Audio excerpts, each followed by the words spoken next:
আলাইকুম, কেমন আছেন আপনারা সবাই? আশা করি সবাই ভালো আছেন। আজকে খুব সুইট খাইতে ইচ্ছে করছে, তাই জন্য আজকে আমি বানিয়েছি ডিলিশিয়াস ম্যাঙ্গো সাগু।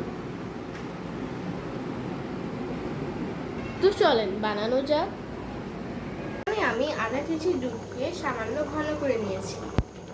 এখানে আমি 4 টেবিল চামচ সাগু ভিজিয়ে রেখেছিলাম আধা ঘন্টার জন্য। এখন এটা আমরা এখানে দিয়ে দিব। সামান্য লবণ দিব।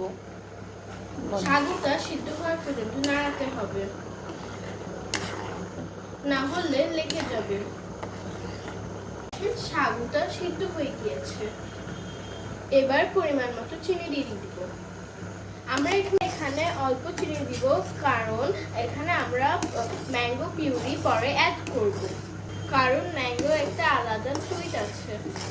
আমরা একটা কাঁচের বাটিতে সাগুটা ঢেলে দিব। এখন এটা ফ্রিজে রাখবো 2 ঘন্টার জন্য।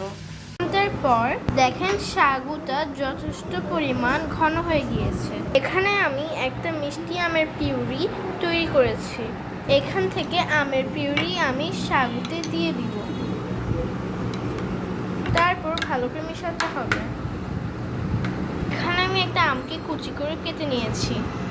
এখান থেকে কিছু আম বাটিতে নিব। এখান থেকে সাগু বাটিতে ঢেলে দিব। তারপরে আমটা আবার দিয়ে দিব। রেডি আমাদের ডিলিশিয়াস ম্যাঙ্গো সাগু।